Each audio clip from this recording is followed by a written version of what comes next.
Hello, family. Enjoy this relaxing moment with Surly Tales. Remember to hit the like button, subscribe, and share your thoughts in the comments. It means the world to us. Also, share this video with your friends and loved ones, and turn on post notifications so you don't miss future videos from us. Thank you as you do so. Sit back and relax as we dive into the story. Adesuwa could still recall the scent of roasted plantains mingling with the salty breeze of Lagos Lagoon on the evening she first met Obinna. It was at a networking event in Victoria Island, a glitzy gathering filled with wealthy businessmen, rising entrepreneurs, and socialites dressed in the finest Ankara prints that dazzled under the bright chandeliers. Adesuwa had been there not by choice but by obligation. Her cousin worked for one of the event sponsors, and she had persuaded Adesuwa to come along to see if any connections could help her newly launched fashion line. Standing in her meticulously designed dress made from vibrant African fabrics, Adesuwa had carried herself with an air of quiet confidence. When Obinna walked up to her, introduced himself as a seasoned importer-exporter, and complimented her design, it felt like the beginning of a fairy tale. Yet, fairy tales can have sinister underpinnings when not examined closely. Adesuwa was swept off her feet by Obinna's charm. He was eloquent, knew the right people, and had an aura of success that glistened like the Lagos skyline at night. Their courtship was intense, candlelit dinners at upscale restaurants in Ikoyi, weekend getaways to plush resorts in Abuja, and endless gifts that made her friends envious.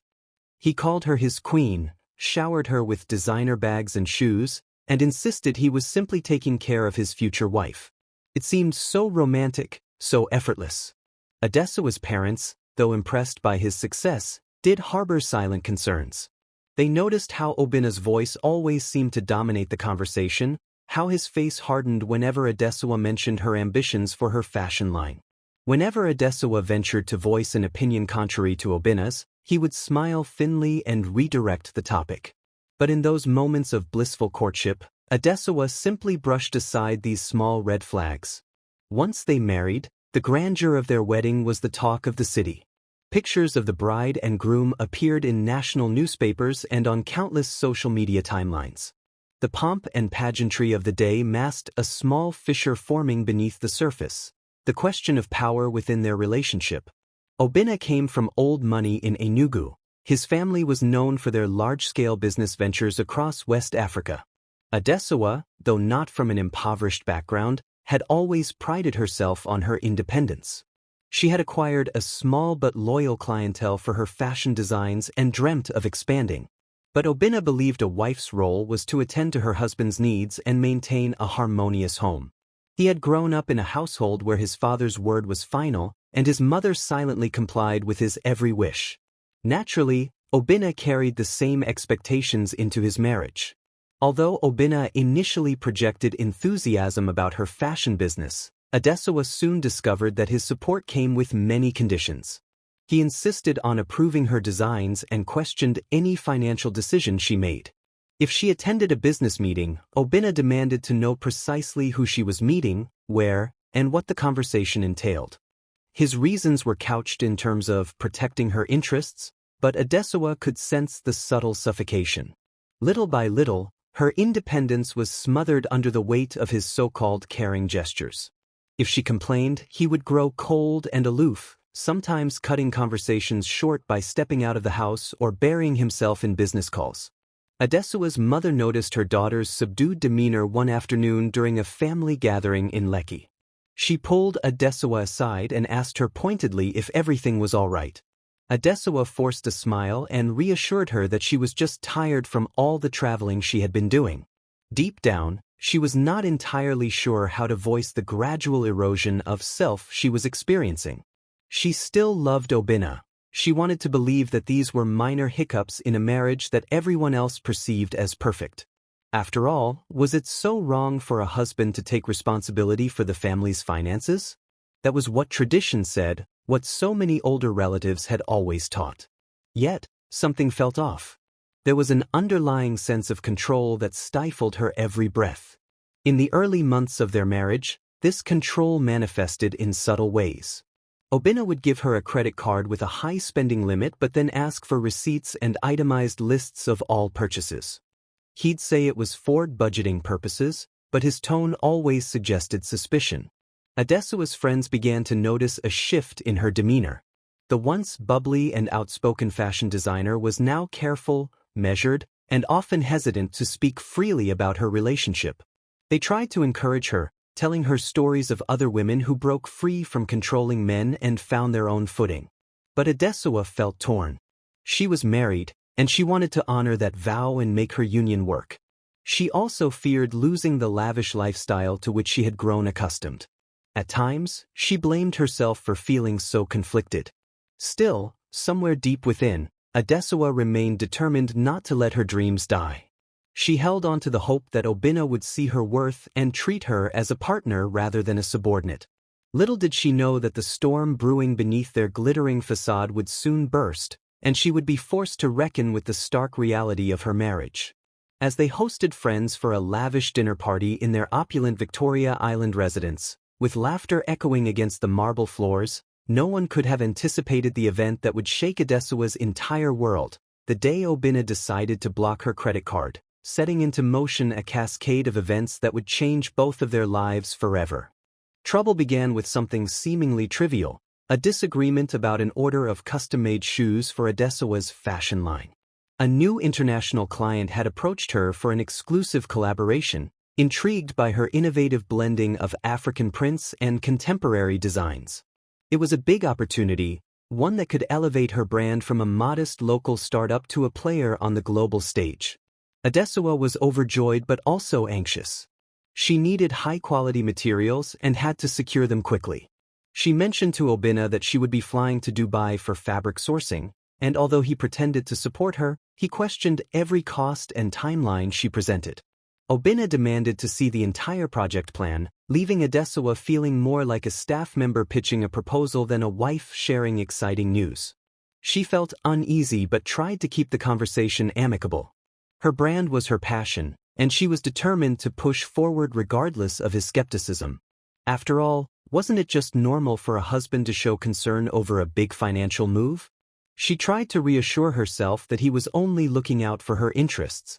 Yet, in the background, her intuition kept whispering that his questions came from a place of control, not genuine worry. One evening, Adesuwa sat in her home office, samples of fabric laid out across the desk, laptop open to an international logistics website. She had to coordinate shipping dates, confirm supplier agreements, and finalize cost breakdowns. It was an intense process, but she loved every moment of it. Building a business from the ground up had always been her dream, proof that she was more than just a wealthy man's wife. Suddenly, Obinna appeared in the doorway, his broad shoulders filling the frame. He wore an expression she had come to recognize too well, a tight-lipped smile that indicated disapproval masked under politeness. He asked her about the cost of the new collaboration. She explained the budget, how it included flight tickets, accommodation, and materials.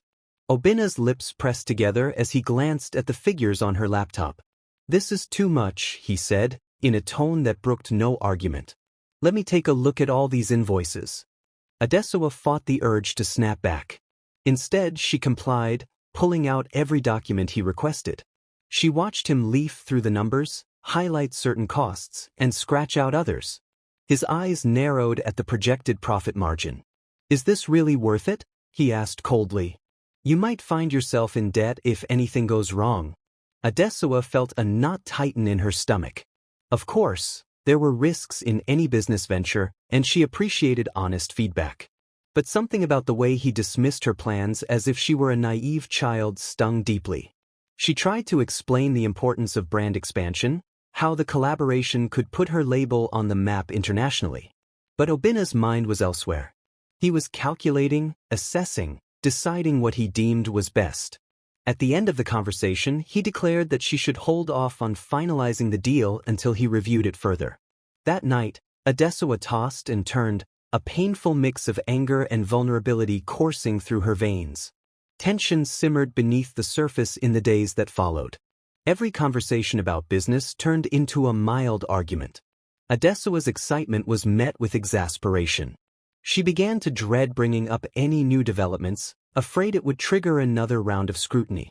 Even during breakfast, over steaming bowls of pap and akra, Obinna would eye her phone suspiciously, inquiring why she needed to respond to clients so early in the morning. Friends who visited their home noticed the icy undertones in their interactions. They would exchange awkward glances, trying to pretend everything was normal, but the atmosphere was thick with unspoken conflict. Matters reached a tipping point when Obinna's own business faced a minor setback. He had lost a small but significant contract in the shipping sector due to new government regulations. That same week, he noticed that Adesuwa had spent a substantial amount on purchasing top-quality lace fabric for a new line of clothes. Although she had used her own business funds, Obinna felt that money was leaving their collective pool. His pride wounded from his own business troubles, he turned his frustration on her. He lectured her about being reckless with money, ignoring the fact that she had separated her personal finances from the joint account specifically for this reason. That afternoon, after a particularly heated exchange, Obinna stormed out, leaving Adesuwa trembling with anger and a nagging sense of fear. She wondered what extreme measures he might take next.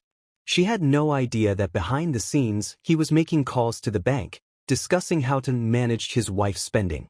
In Obinna's worldview, if things were spinning out of his control, he had every right to clamp down, tighten the reins, and restore order. Adesuwa, in her frustration, could never have predicted just how far he would go. The stage was set for a drastic move that would not only expose the fragility of their marriage but also spark a fierce determination within her to break free from the chains that bound her. On a humid morning when the sun hung lazily over the bustling streets of Victoria Island, Adesuwa woke up with a slight headache. She attributed it to yet another restless night, filled with silent arguments with herself about how best to handle Obinna's constant intrusions. She tried to put on a brave face. She had errands to run, fabric suppliers to visit, a quick stop at a downtown boutique that had just agreed to carry her new collection, and a potential lunch meeting with a Lagos-based fashion influencer. It would be a busy day, but she welcomed the distraction. She needed a sense of normalcy, however fleeting. She showered, dressed in a stylish African print jacket she had designed herself, and headed downstairs. Obinna was already gone, presumably to handle his business affairs. Without speaking a word, he had left an aura of unresolved tension hanging in the air. Adesuwa fixed herself a quick breakfast, rummaged through her handbag to ensure her bank cards were in place, and drove off in her sleek SUV, a gift from Obinna for their first anniversary. A gift that now felt more like a gilded cage than a symbol of affection. Her first stop was a high-end fabric store in Lekki, owned by a petite but formidable woman named Bimp. They had negotiated a deal for exclusive lace and silk patterns that Adesuwa planned to incorporate into her upcoming designs. After selecting several samples, Adesuwa walked to the cashier's desk to settle her bill. She swiped her credit card and waited. The machine beeped, and the cashier gave her a quizzical look.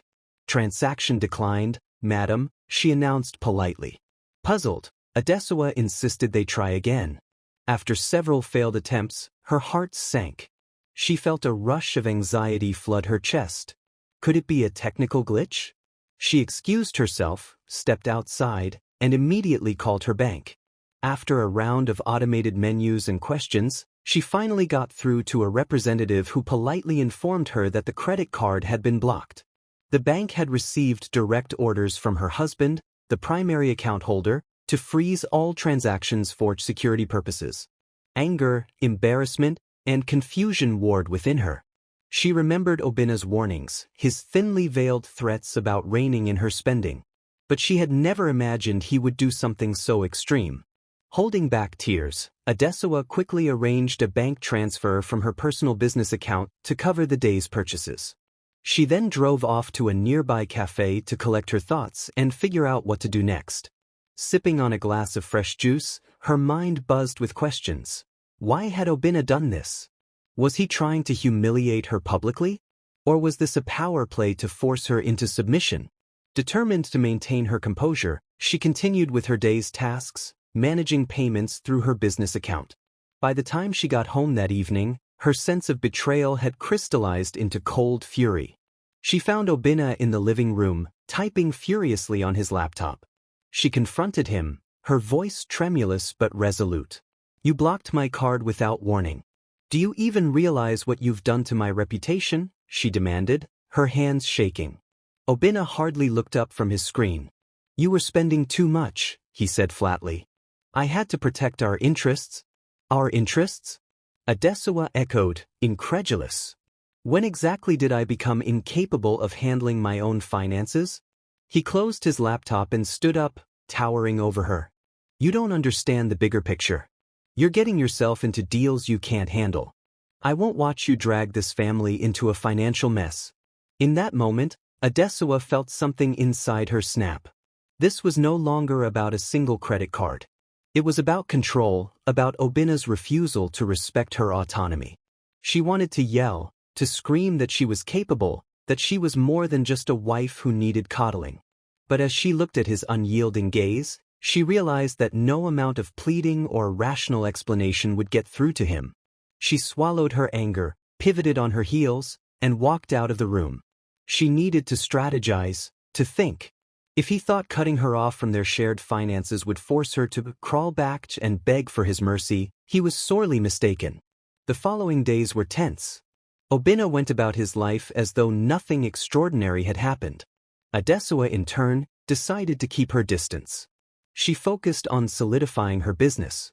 Every ounce of emotional energy she had left was poured into forging new partnerships, securing more private clients, and tapping into the power of social media marketing. Though the tension at home was palpable, she forced herself to smile when she met with prospective collaborators, determined to keep her personal struggles separate from her professional image. And so, the battle lines were drawn. Obinna had made his move, expecting Adesuwa to buckle under pressure, to bow her head and accept his authority. He did not anticipate that this act of sabotage would serve as a catalyst for Adesuwa's rising resolve, a resolve that would soon transform her from a controlled wife into an independent force. The war in their marriage was escalating, and it would test both their limits in ways neither had foreseen. Obinna waited for the moment Adesuwa would appear before him, remorseful, begging for her card to be unblocked. He envisioned her contrite face, her voice quivering as she asked for his forgiveness. In his mind, this was how a husband reclaimed authority. But as days turned to weeks, the apology he yearned for never arrived. Instead, he noticed subtle changes that rattled his certainty.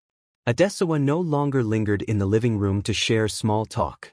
She no longer waited for him to come home before she ate dinner.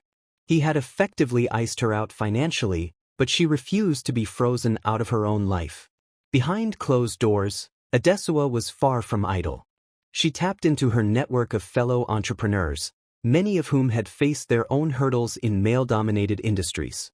These allies rallied around her, offering moral support and, in some cases, business leads. She also confided in her closest friend, Tiniola, a sharp-witted lawyer with a reputation for advocating women's rights. Tiniola was outraged by Obinna's actions and insisted that Adesuwa explore her legal options, perhaps separate bank accounts, or at least a prenuptial clause enforcement. But Adesuwa hesitated. Legal battles were messy, and she wasn't yet ready to walk that path. She still clung to the hope that reason could prevail. In the meantime, Adesuwa made strategic moves for her fashion line. She signed on new local tailors from the outskirts of Lagos, guaranteeing them fair wages and better working conditions. Word spread about her ethical stance and high-quality designs. Orders began trickling in from Ghana, Kenya, and even South Africa, as social media campaigns showcasing her blend of African heritage with modern flair drew attention. While Obinna believed he was suffocating her financially, he inadvertently pushed her to explore new avenues of funding. She discovered niche investment programs aimed at women entrepreneurs in Africa, some sponsored by international NGOs. Within a month, she secured a small grant to expand her workshop, further fueling her business's growth. At home, Obinna grew increasingly irritable. He prowled the hallways, rummaging through paperwork, questioning the staff about Adesuwa's comings and goings. He would stay up late, glancing at the clock, wondering when she would return from her business meetings. On more than one occasion, he tried calling her phone in the middle of her workday, demanding to know her whereabouts. She calmly informed him she was attending a business luncheon or inspecting fabric shipments. his jealousy flared, suspecting that another man could be in the picture. Yet his pride wouldn't let him ask directly.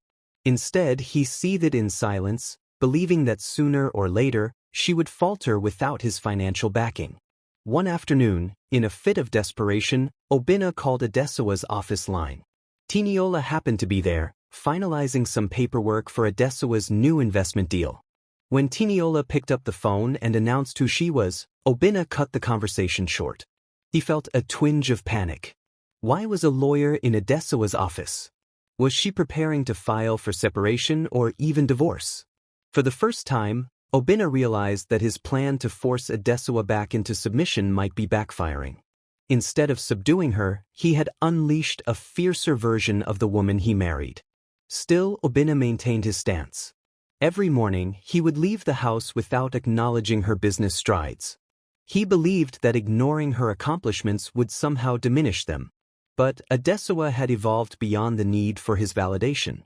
She was too busy forging ahead, determined to show the world, and perhaps herself, that she was not defined by a husband's capricious financial dictates. Each successful meeting, each glowing review from a satisfied client, was a fresh breeze that swept away any lingering doubts about her capabilities.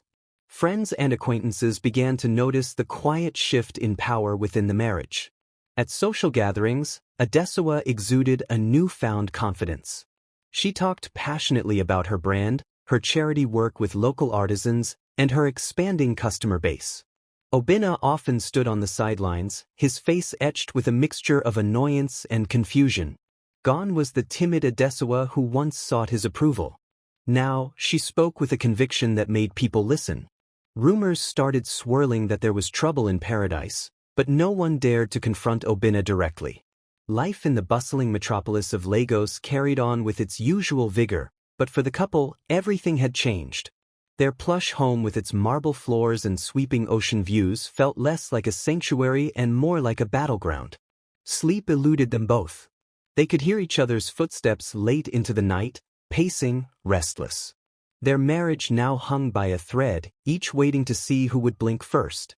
That was when fate intervened, in the form of an unexpected business offer. A multinational firm from South Africa reached out, expressing interest in a large-scale collaboration with Adesuwa's label. They wanted a fusion line that celebrated African elegance, to be showcased in an international fashion expo in Johannesburg. The potential profit was huge, and the deal promised to catapult her brand to new heights. Adesuwa was exhilarated but also careful. She would need capital, a reliable supply chain, and robust marketing. She could sense Obinna's presence looming in the background. He might try to sabotage her or, conversely, force his way into the negotiations for a stake in the venture. For Obinna, hearing the news of the potential deal was a wake-up call. She was not merely surviving, she was thriving. And he still believed he had some leverage, that at any moment he could swoop in, feign reconciliation, and control her success. Little did he know that Adesuwa's ties to him were fraying, that she stood on the cusp of a new life where his influence would be minimal at best. In this new chapter, Obinna's illusions of power would face a final, devastating challenge. Obinna paced in his office, phone in hand, struggling with the decision to call Adesuwa. Days had slipped into weeks since he'd spoken to her beyond terse greetings in the hallway. He had thought his silent treatment and the blocking of her credit card would bend her to his will. Instead, she had proven astonishingly resilient. News of her impending deal with the South African firm had reached his ears through mutual acquaintances. He heard whispers about the kind of money that could flow from the collaboration, a sum that rivaled some of his own lucrative deals in the shipping industry. Conflicted and restless, Obinna decided to check her social media accounts, something he had rarely bothered with in the past. As he scrolled through Adesuwa's posts, he saw glowing pictures of her at networking events, meeting with foreign investors, and sampling exquisite fabrics with her team. Her captions brimmed with excitement about this new chapter. There was no mention of him, no acknowledgement that she was receiving any support from her husband. The realization stung. He had expected her to flounder, to come running back with tears in her eyes. Instead, she sparkled with a radiance he couldn't recall seeing even during their honeymoon phase. Annoyed, Obinna snapped his phone shut. He had always prided himself on being in control of his business, his marriage, his image. And yet, here he was, feeling overshadowed by Adesuwa's accomplishments. Something inside him wanted to reach out, to share in her victory, but his pride refused to let him admit that she had succeeded without him. Eventually, he picked up his phone again, dialed a familiar number, and waited. Adesuwa. Her voice was calm, polite. It was as if she had been expecting his call. For a moment, he couldn't speak. An odd mixture of relief and awkwardness silenced him. Finally, he cleared his throat. I've been hearing about your new business arrangement, he began, trying to keep his tone casual. I'm sure you'll need capital. We should talk, maybe come to some understanding. On the other end of the line, Adesuwa pursed her lips, her eyes fixed on the panoramic view of Lagos from her new office space. She recalled how desperate she had felt the day her credit card was blocked, how small he had made her feel. And now he was calling, presumably to offer help, but on what terms? I appreciate your concern, Obinna, she replied carefully, but my team and I have already secured the necessary financing. Obinna's heart skipped. He couldn't mask the disbelief in his voice. You already have the money? From where? Who's sponsoring you? Adesuwa smiled to herself, remembering the international grant and the silent partner, an old family friend from her mother's side, who believed passionately in her talent and had backed her new venture. It's all taken care of, she said, her voice firm. But thank you for asking. Their conversation stalled into a strained silence. In that void, Obinna realized the scale of her transformation. She no longer needed him financially, and her tone suggested that she was done seeking his emotional approval as well. When are you coming home? He asked abruptly, though they both knew she still lived in the same house. Perhaps, deep down, he was asking when she would come back to him in spirit, not just in proximity. I'll be working late tonight, she responded softly. She hesitated, tempted to hang up immediately, but added, if you need anything, ask the housekeeper to help. I already informed her I might not return until after midnight. The finality of her words crushed any hope he had that she would spontaneously yield. That night, Obinna walked through the empty corridors of their home, the echoes of his own footsteps reminding him how alone he was. He found himself recalling the early days of their marriage, the laughter they once shared. Yes, he had been controlling, but hadn't he also been loving? When had things gone so terribly wrong? Meanwhile, across town in her vibrant new workspace, Adesuwa pored over sketches and mood boards for her forthcoming line. She was tired, her eyes red from long hours, but her spirit felt alive. She took a break to send a quick text to Tiniola, thanking her for the legal advice. If things escalated, she would be ready. Though divorce was not her first option, she wouldn't rule it out if her emotional well-being remained at stake. By the end of the week, the contract with the South African firm was signed. Adesuwa's phone buzzed non-stop with congratulatory messages. She felt triumphant, vindicated. Yet, a part of her still grappled with sadness. This wasn't the life she had envisioned when she said her wedding vows. She had pictured a loving partnership, where both partners supported each other's dreams. She hadn't wanted it to become a competition or a struggle for dominance. Back at their home, Obinna felt the walls closing in. His carefully curated world was crumbling, and for the first time in his adult life, he wasn't sure how to fix it. Blocking her credit card had been his last-ditch attempt at reasserting control, and it had spectacularly failed. Now, as he ran his shipping empire, he was forced to confront an unsettling truth. Adesuwa didn't need his money, she didn't need his permission, and quite possibly, she didn't need him at all. For a man who had always equated love with dependency, this was a brutal realization. The stage was set for a reckoning. Both Adesuwa and Obinna stood on opposite shores of a widening river. If there was a bridge that could reconnect them, it would require more than just finances or apologies.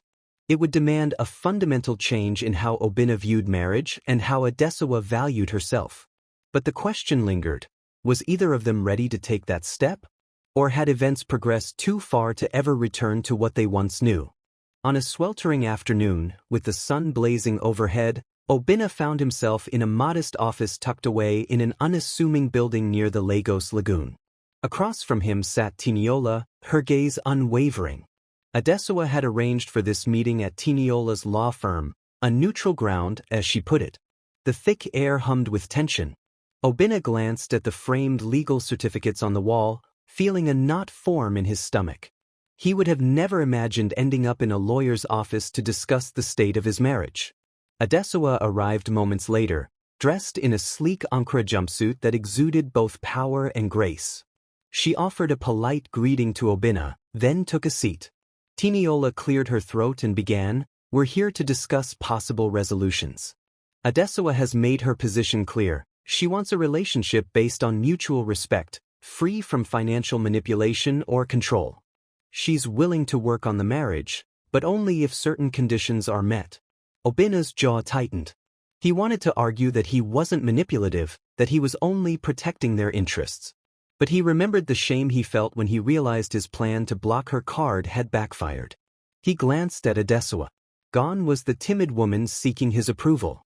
In her place was someone resolute, someone who knew her worth. He began, voice unsteady. "I never intended to hurt you. I thought I was protecting us, protecting you." Adesuwa tilted her head, her expression empathetic yet firm. "Your version of protection felt like control," she said evenly. "I'm not here to dwell on the past, Obinna. I'm here because I believe people can change if they truly want to. But we need to be equals. Otherwise, there's no point in continuing." Tiniola then laid out the suggestions: separate bank accounts, a formal agreement on shared expenses, and a clear boundary that Obinna could not unilaterally control or block Adesuwa's finances. They also discussed therapy, an option Adesuwa felt was crucial if they were going to address the deeper issues in their marriage. Obinna felt the weight of each condition pressing against his pride. In the past, he might have scoffed, labeled it all Western nonsense. But the memory of Adesuwa thriving without him, flourishing in her business, forced him to confront an uncomfortable reality. The old ways were no longer viable.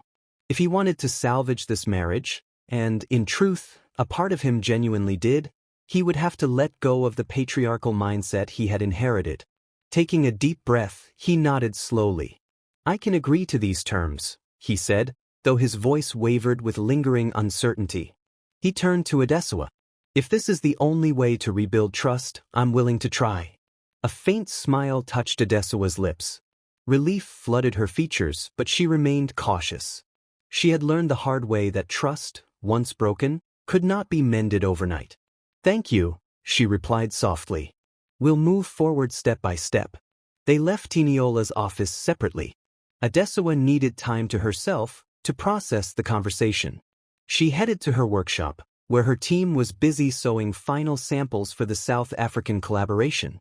The hum of sewing machines and the vibrant colors of the fabrics offered a comforting backdrop to her swirling emotions.